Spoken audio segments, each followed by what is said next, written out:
बहुत बहुत धन्यवाद अरियन जी आपका। अब मैं बोले ज्ञान सागर जी आचार्य महाराज की। जय। जी।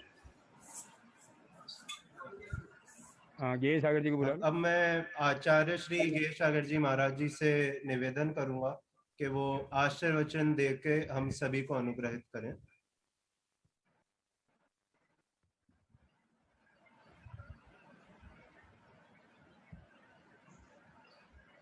जय बोले आचार्य देव आचार्य श्री ज्ञान सागर जी महाराज की जय।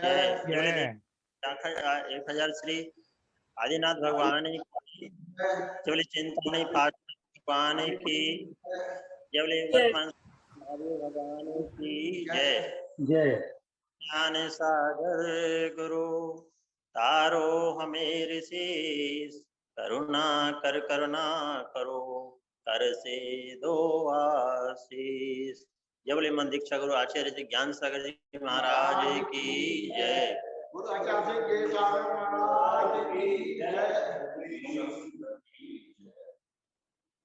धर्म प्रेम बंधुओं, उजला की एक मीटिंग जो पिछली बार 12 में हुई थी और 12 की एक नई वहाँ पे चैप्टर में एक नया युग चैप्टर वहाँ जोड़े थे वहाँ पे। तो उस समय भी मैं वहाँ पे था, मगर गुरुजी के साथ मैं हमेशा साथ में रहता था, मगर कभी वो नहीं हुआ। और आज उजला की राजस्थान चैप्टर का जो आप प्रोग्राम कर रहे हैं, इसमें मेरा सभी पदाधिकारियों को बहुत बहुत आशीर्वाद है, शुभकामनाएं हैं। मगर मैं चाहता हूँ कि आप जो है कानून से जुड़े हुए हैं और आपके पास पावर भी है, दिमाग भी है, सब कुछ है।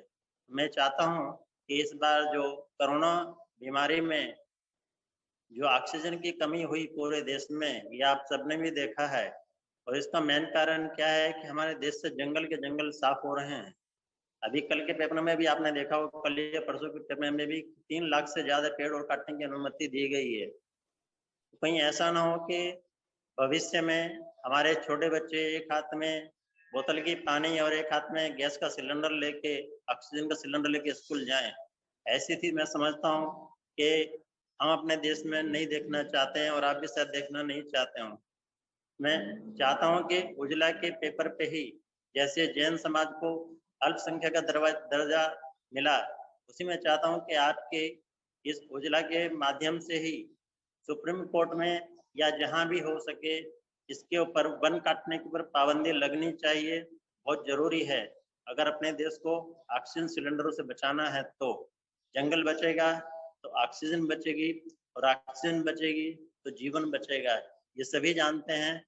और ये मेरी हार्दिक इच्छा है, गुरुजी भी होते तो वो भी आपको यही बोलते। तो उजला के माध्यम से आप किसी भी कोर्ट के किसी भी उसमें जाके आप इस चीज पे बैन लगाइए।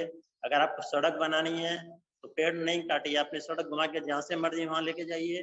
पेड़ नहीं करने चाहिए, ना सड़क के लिए, ना किसी रथ यात्रा के लिए, और ना ही किसी कोई नई बिल्डिंग बनाने के लिए। पेड़ को बचाते हुए, जैसे विदेशों में भी आजकल नई टेक्निक आ चुकी है कि पुराने पेड़ों को बचाया जाए। आज हम नया पेड़ लगाते हैं, उसको बनने में 50 साल लगेंगे। 50 साल में तो हम सब बराबर हो जाएंगे, पेड़ किस काम के।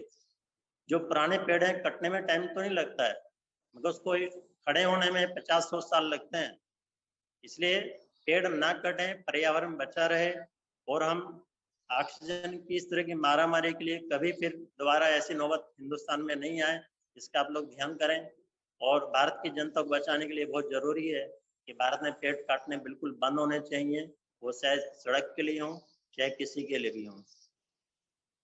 बंधुओं, ऑक्सीजन प्राणवायु जो है, इसके बिना जब देशवासी नहीं रहेंगे तो क्या करेंगे हम 5 लेन 6 लेन 8 लेन की सड़कों पर। सड़कें नहीं चाहिए, और सड़कें चाहिए तो ठीक है, जो सड़क 4 किलोमीटर से 10 किलोमीटर घूम के भी जा सकता है, उसके लिए पेड़ ना काटे जाएं। इसका एक पक्का इंतजाम सुप्रीम कोर्ट से होना चाहिए कि किसी भी चीज के लिए पेड़ ना काटे जाएं, ताकि हमारे देश में भी बच्चे ऐसा ना करें कि एक पीठ पे बस्ता है और एक हाथ में पानी की बोतल है और एक हाथ में ऑक्सीजन का सिलेंडर लेके चल रहे हैं। ये ऐसा आप कर सकें तो ये भारत देश के ऊपर में उजला का एक बहुत बड़ा काम होगा। और इसी चीज के लिए आप सबको बहुत बहुत आशीर्वाद है। ये काम आप शीघ्र अतिशीघ्र करें, क्योंकि अभी सुनवाई हो सकती है, फिर बाद में तो कोई ध्यान देता नहीं है। इसलिए आज के संदेश में मैं ये देना चाहूंगा कि आप उजला के माध्यम से इस चीज को अवश्य माने, और ये मेरा आप सबके लिए आशीर्वाद है कि आप जैसे ज्ञान सागर महाराज जी के समय में अपने संगठन को आगे लेके बढ़े हैं, आप दिनों दिन और बढ़ें, दिनों दिन और तरक्की करें, समाज और देश की सेवा के लिए आप काम करते रहें। यही बहुत बड़ा मेरा आप सबके लिए दोनों हाथ से आशीर्वाद है। जय बोले आचार्य गुरु ज्ञान सागर जी महाराज की जय।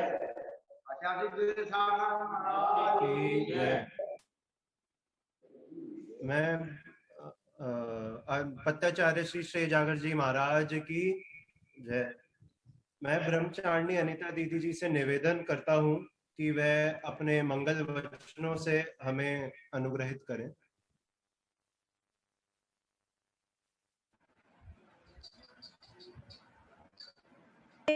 जीवन बने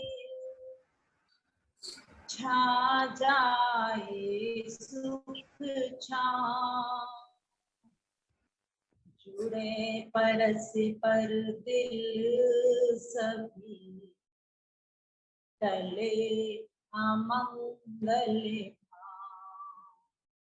तरण ज्ञान सागर गुरु, तारो मुझे ऋषि करुणा करे, करुणा करो दो आसी, दो आसी। बोले देवादिदेव 1008 श्री महावीर भगवान की जय। बोलिए प्रशांत मूर्ति आचार्य श्री शांति सागर छाणी महाराज की जय। बोलिए संत शिरोमणि आचार्य श्री विद्यासागर जी महाराज की जय। बोलिए सराकोद्धारक नव चेतना प्रदायक षष्ठ पट्टाचार्य श्री ज्ञान सागर जी महाराज की जय। बोलिए सप्तम पट्टाचार्य श्री ज्ञेय सागर जी महाराज की जय।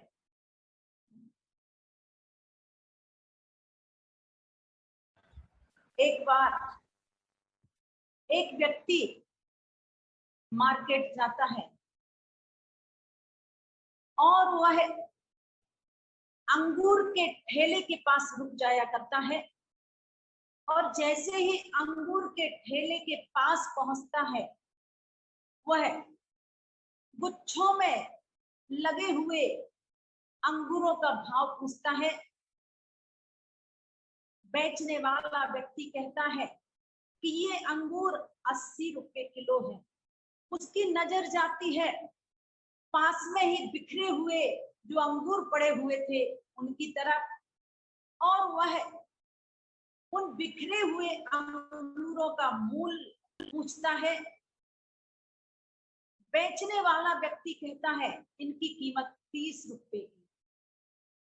खरीदने वाला व्यक्ति अंदर ही अंदर सोचता है कि आखिर क्या वजह है कि जो गुच्छे में लगे हुए हैं उनकी कीमत 80 रुपया किलो है, और जो बिखर गए हैं उनकी कीमत 30 रुपया किलो है। आप मेरी बात समझ चुके हैं कि वास्तव में जो संगठित होकर के रहते हैं उनकी कीमत बढ़ जाया करती है, और जो बिखर जाया करते हैं उनकी कीमत घट जाया करती है। आप अच्छी तरह से जानते हैं कि जब मिट्टी ने एकता की तो एक ईंट बन जाती है, और ईंट ने एकता की तो दीवार बन जाती है, दीवार ने एकता की तो मकान बन जाता है। जब ये बेजान चीजें एकत्रित होकर के सब कुछ हमारे सामने प्रस्तुत कर सकते हैं, तो हम और आप सभी तो चैतन्य हैं। हम क्या नहीं कर सकते हैं, सब कुछ कर सकते हैं। ऐसा भाव सोच करके परम पूज्य आचार्य रत्न श्री ज्ञान सागर जी महाराज श्री ने बुद्धिजीवी वर्ग का, चाहे वो डॉक्टर कॉन्फ्रेंस हो, चाहे एडवोकेट कॉन्फ्रेंस हो, चाहे आईएएस अधिकारियों का सम्मेलन हो, चाहे साइंटिस्ट कॉन्फ्रेंस हो, चाहे इंजीनियर कॉन्फ्रेंस हो, चाहे सीए कॉन्फ्रेंस हो, उनका एक ही लक्ष्य था कि आज हमारी जैन समाज में एक से एक बुद्धिजीवी वर्ग है, और अगर जैन समाज इनका उपयोग करे तो वास्तव में बहुत लाभ हो सकते हैं।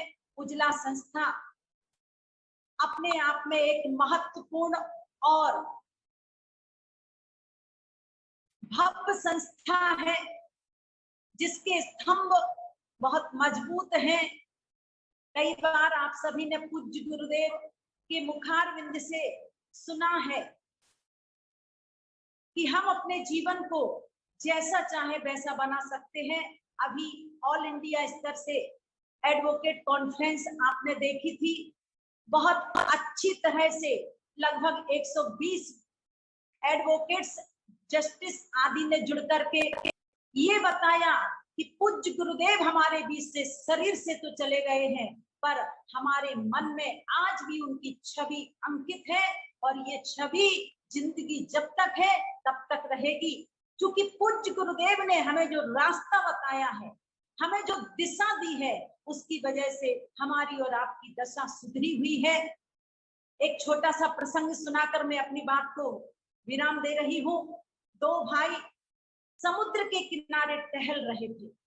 दोनों में से किसी बात को लेकर के बहस जब हो जाती है तो बड़े भाई ने छोटे भाई को थप्पड़ मार दिया। अब छोटे भाई ने कुछ कहा नहीं, उस छोटे भाई ने सिर्फ रेत पर लिख दिया, आज मेरे बड़े भाई ने मुझे मारा है। कुछ दिन के बाद फिर दोनों भाई टहलने जाते हैं, और छोटे भाई के मन में आया कि आज टहलने के साथ साथ मैं समुद्र में नहाने के लिए जा रहा हूँ।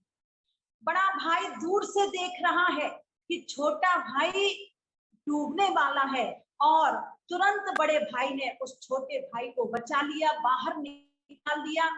और जैसे ही छोटा भाई समुद्र से बाहर निकला कि उसने पत्थर पर लिख दिया कि आज मेरे बड़े भाई ने मुझे बचाया। बड़े भाई के मन में एक प्रश्न आता है कि जब मैंने इसको थप्पड़ मारा तो इसने रेत पर लिख दिया था कि आज मेरे बड़े भाई ने मुझे मारा, और आज जब ये समुद्र में डूब रहा था मैंने बचा लिया, तो आज इसने पत्थर पर लिखा है कि आज मेरे बड़े भाई ने मुझे बचा लिया। ऐसा क्यों? तब छोटा भाई जो बहुत समझदार था, विवेकी था, उस छोटे भाई ने क्या उत्तर दिया? बहुत महत्वपूर्ण उत्तर है।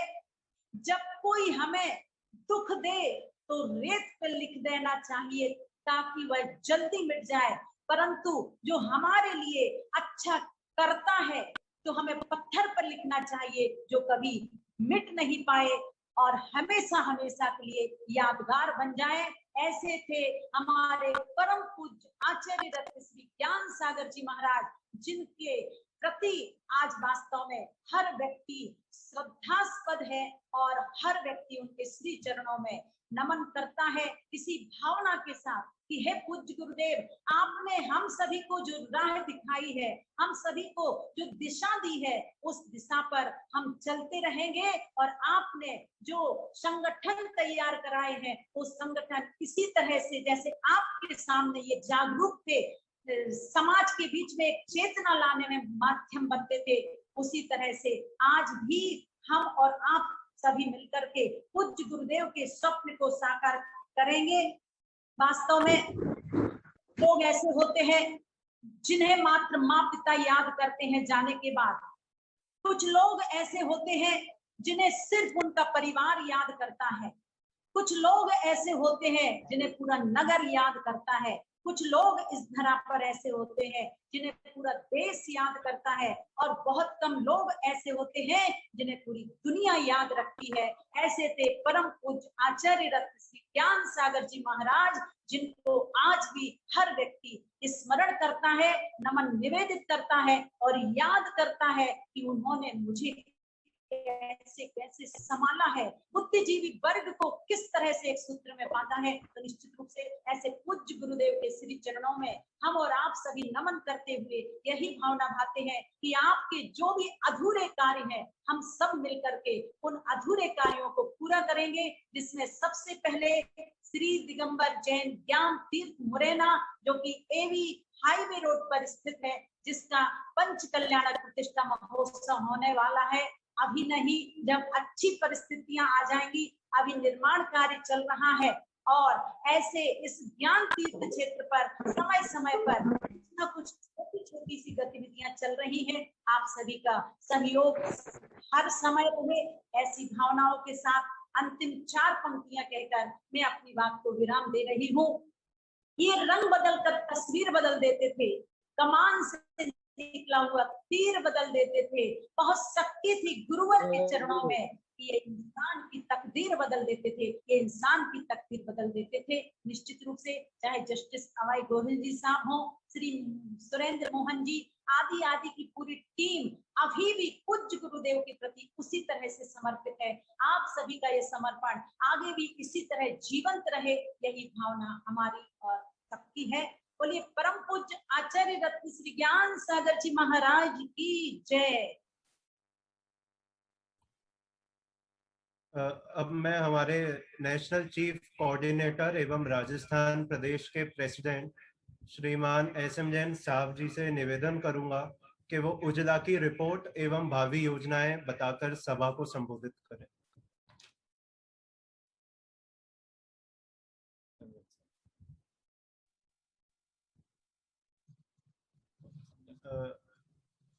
श्रीमान SM जैन साहब, मालपुरा।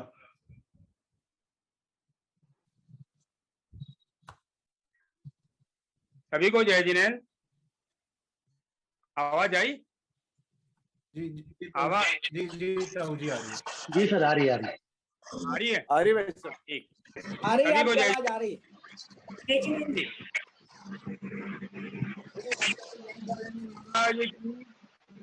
है। सभी का स्वागत, अभिनंदन। ये उजला की शुरुआत वर्ष 2000 में राजस्थान चैप्टर की मालपुरा से हुई, जब एडवोकेट प्रेमचंद जी ने और हमारे नेमीचंद जी साहब ने मालपुरा में पहली मीटिंग आचार्य श्री के साथ की, लेकिन उसमें फिर गतिशीलता नहीं रही। और फिर 2005 में हेमंत जी सोगानी, सुधीर जी, चेतन जी, राजेंद्र जी, JM जैन, संत कुमार जी, राजेश जी, इन सबकी एक टीम ने इस पे काम शुरू किया। और 2007 में चूलगिरी में हमने राजस्थान चैप्टर की शुरुआत की, जो आगे बढ़कर नेशनल लेवल का हुआ। और 2009 में श्रवणी बेलगोला में जब आचार्य श्री का चातुर्मास था, तो चारुकीर्ति जी, भट्टारे जी के साथ वहां इसकी शुरुआत की, ऑल इंडिया की। और 2010 में बेंगलोर में हमने उजला का विधिवत रूप से स्थापन कर दिया।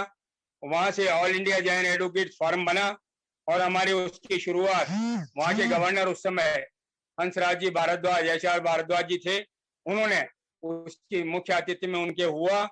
और जस्टिस गोयल जो हमारे चीफ पैटर्न है, उनकी प्रेरणा से, और फिर हमने हमारे अध्यक्ष नेशनल प्रेसिडेंट सुशील कुमार जी को हमने नियुक्त किया। सभी ने चयन किया, इनसे रिक्वेस्ट की, उन्होंने स्वीकार किया। और अजयवीर सिंह जी को नेशनल जनरल सेक्रेटरी के रूप में, जो अब तक निरंतर ये काम कर रही है उजला ने जम्मू और कश्मीर और हिमाचल के अलावा सब जगह पूरे भारत में हमारे प्रतिनिधि हैं। सारे हमारे चैप्टर शुरू हो चुके हैं। समय समय पर हमने डायरेक्टरियां छापी हैं। राजस्थान की 2 और 3 हमने छाप दी, MP की 2-3 छपी थी, ऑल इंडिया लेवल की 2, पहले एक छोटी छपी और फिर बाद में एक बड़ी। और हर स्टेट ने अपनी अपनी डायरेक्टरियां छापी। इसका फायदा ये हुआ कि हम सब एक दूसरे से कनेक्ट होते गए। पूरे भारत में हमारा एक संगठन खड़ा हुआ है उजला का। लोग कहते हैं इन सारी बातों का फायदा क्या है? उजला का जो उद्देश्य था और इन सभी संगठनों का उद्देश्य आचार्य श्री ने क्या, जैन को जाने, जैन को पहचाने, हर जैन की मदद करे। हर बिरादरी अपनी मदद करती है, जैन क्यों नहीं मदद करे? आज डॉक्टर्स जैन हैं, चार्टर्ड अकाउंटेंट्स हैं, बैंकर्स हैं, साइंटिस्ट हैं, IAS IPS हैं, सारे तो बहुत सारे लोग जो इंटेलेक्चुअल्स हैं वो जैन्स हैं और एक दूसरे की हेल्प कर सकते हैं। पर कमी कहाँ है? लाइजनिंग की, हमारी पहचान की। हम एक दूसरे को जानते नहीं, कौन एक दूसरे को कहें? पूरी तो लीगल फ्रेटर्निटी एक ऐसी है, वकील ऐसा व्यक्ति है जिसका सरकार से पहचान होती है, प्रशासन से पहचान होती है, पुलिस से पहचान होती है, व्यापारी से पहचान होती है और क्षेत्र की पूरी जनता से पहचान होती है। वो सबके बीच जुड़ा हुआ होता है। और उसके साथ एक ये बात और है एडवोकेट के साथ, कि एडवोकेट का कोई नुकसान नहीं होता अगर वो सामाजिक क्षेत्र में जाता है, कार्य करता है, तो एडवोकेट की पहचान बढ़ती है और समाज में भी उसकी एक पूछ होती है। और यही सोचकर ये जो हमारा जो चैप्टर है, हमारे जो ये एडवोकेट्स का जो फ्रंट है, ये सबको लीड कर सकता है पूरे उसको। तो जैन धर्म, जैन साधु, जैन संस्कृति, जैन शास्त्र, जैन समाज, सबके हित में हम कार्य कर सकते हैं अपने स्तर पर। हम नहीं कहते कि आप अपना काम छोड़कर कहीं और करें, लेकिन जहां आप बैठे हैं वहां तो आप कर ही सकते हैं। लोग आपसे हेल्प ले सकते हैं, समाज को आप गाइड कर सकते हैं, दिशा दे सकते हैं। और समाज में हमें एक स्थान बनाना है कि समाज की कोई आवश्यकता, कोई कमेटी जिसमें, क्योंकि अब तो बहुत जरूरी हो गया कि एडवोकेट और CA हर समाज के, हर मंदिर की कमेटी में, हर संस्था की कमेटी में जोड़े जाएं, क्योंकि इतने लीगल कॉन्सिक्वेंसेज आ गए और हम सबको इतना हिसाब रखना पड़ता है सारी संस्थाओं का कि एक CA भी चाहिए, तभी हमारी संस्था अच्छी तरह चल पाएगी। तो लीगल फ्रेटर्निटी का बहुत वो है। और हम न सिर्फ वकील हैं, हम सामाजिक प्राणी भी हैं। हमारे घर में हमारे बच्चे हैं, उनका सगाई संबंध भी करना होता है। हमारे बच्चे में आज आचार्य जो षष्ठम पत्राचार्य भी हैं, उनके आचार्य गे सागर जी महाराज उपस्थित हैं, आदरणीय अनीता दीदी उपस्थित हैं और राजस्थान के सभी वरिष्ठ साथी, हमारे जस्टिस NK जैन साहब जो Madhya Pradesh human rights commission के चेयरमैन हैं, वो भी इस सभा में उपस्थित हैं। जस्टिस NK जैन साहब जो national commission for minority education institution के चेयरमैन हैं, वो भी इस सभा में उपस्थित हैं। और भी कई साथी सब उपस्थित हैं जिनके नाम मैं नहीं देख पाया हूं अभी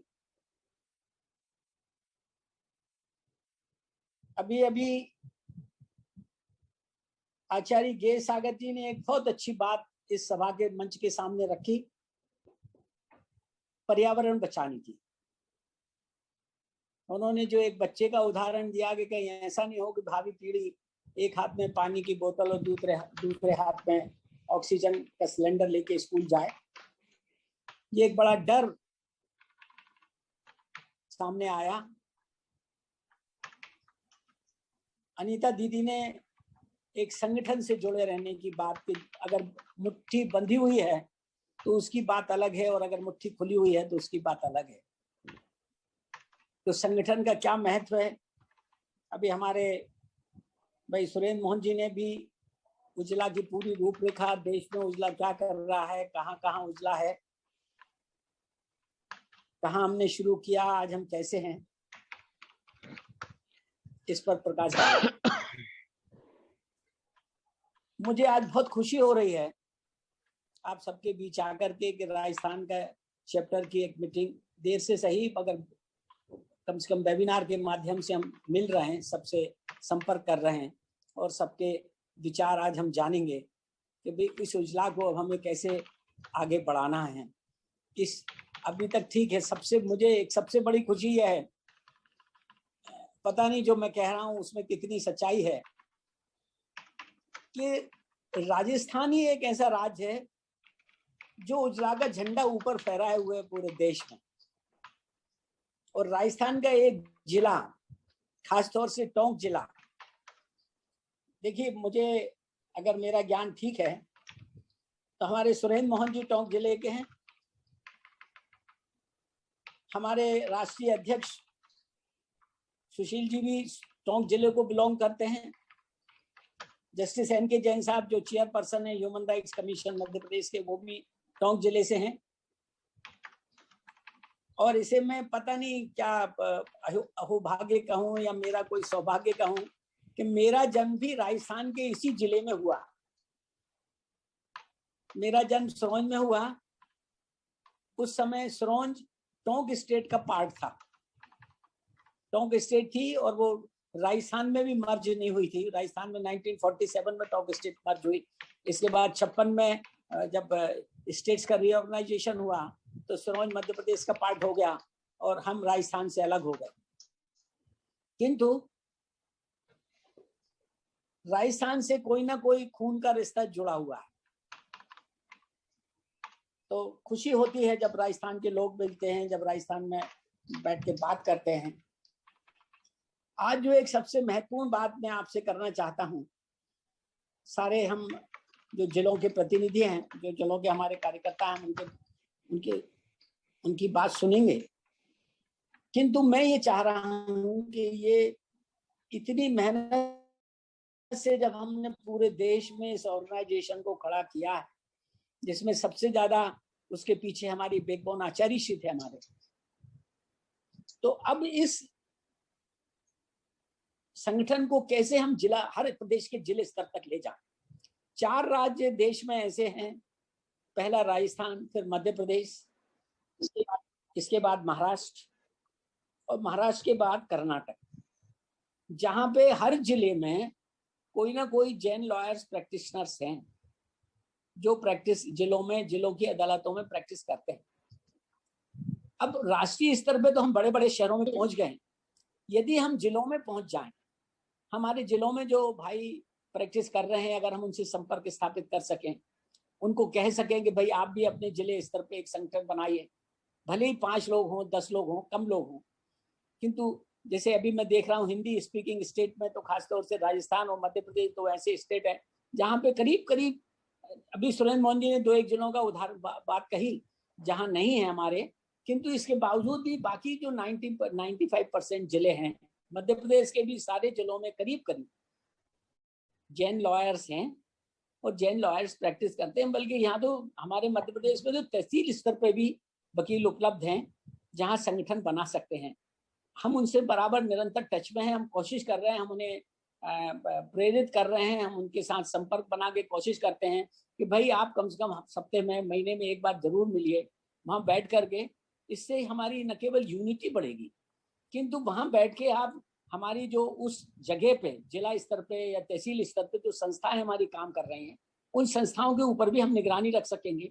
यदि वो संस्थाएं कहीं लिटिगेशन में जा रही हैं, कोई संस्थाओं का अहित हो रहा है, कुछ संस्थाओं के साथ परेशानी आ रही है, तो हम उनको भी बहुत अच्छे से उनकी सहायता कर सकते हैं, उनकी मदद कर सकते हैं।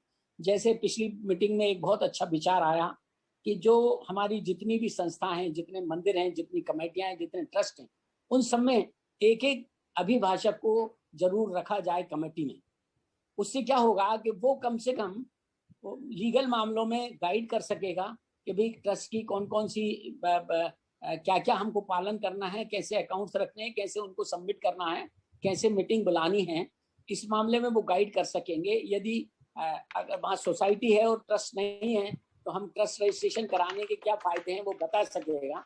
और यदि उस संस्था के ऊपर कोई कानूनी अड़चन या दिक्कत आती है तो वो उसको भी सॉल्व करने में मदद करेगा। तो एक बहुत अच्छा सुझाव है। देश में सब संस्थाओं से मांग करी है कि भाई आप अपनी संस्थाओं में एक एडवोकेट को अपने प्रतिनिधि के रूप में, जिसको आप पसंद करते हैं, कि कमेटियों के अपने अपने अभिभाषक हो सकते हैं, अपने अपने पसंदी अलग हो सकती है हर एक की, तो चाहे कोई बात नहीं, हम XYZ पर जोर नहीं देंगे। हम तो ये चाहेंगे कि भाई आप अपनी संस्थाओं में एक एक अभिभाषक को एक सदस्य के रूप में, कमेटी के रूप में आप उनको कोऑप्ट करके रखिए। ये बहुत अच्छा सुझाव आया। इसी सुझाव को भी अब आगे बढ़ाना है। आगे ये बढ़ा के हो सकता है कि जो भी इन मंदिरों के अलावा जो हमारी संस्थाएं काम कर रही हैं, क्या हम उनसे भी जुड़ सकते हैं, क्या हम सेवा संस्थाओं से जुड़ सकते हैं। तो अभी तो अब इस समय देश में जो कुछ स्थिति चल रही है, जो कुछ आप देखिए, हमने कितने हमारे जैन समाज के पूरे देश में, जैन समाज को तो मेरे ख्याल है इस कोविड में सबसे ज्यादा हानि उठानी पड़ी है। आज हमने सबसे ज्यादा हमारे नियर डियर फ्रेंड्स को खोया है। भोपाल की मैं बात कहूँ, मध्य प्रदेश की बात कहूँ, पूरे देश की बात कहूँ, जहां जहां से समाचार मिल रहा है, अभी तो अब लोगों से बात करने में ही डर लगने लगा, कहीं वो ये ना कहते करे भाई फलाने साहब का देखिए वो कोविड में उनके साथ ये दुर्घटना हो गई। तो एक इस समय अगर कोई मदद कर रहा है तो संगठन मदद कर रहे हैं। कुछ ऐसे हैं, कुछ ऐसा भी नहीं है, कुछ ब्लैक शिप्स भी हैं हमारे समाज में जो हमारी समाज को बदनाम कर रहे हैं पूरे देश में, जिनके कारण हमको नीचा देखना पड़ता है। जैसे एक मछली सारे तालाब को गंदा करती, तो ऐसी एक आध दो मछलियां हैं मैं उससे, मगर किंतु उन्हें भी हमको कोशिश करनी है कि भाई हम उनको भी कुछ ज्ञान दे सकें, उनको भी हम समझा सकें कि भाई आप कम से कम थोड़ा सा समाज का तो ध्यान रखिए। भाई समाज में पढ़ा लिखा वर्ग है आज समाज में बहुत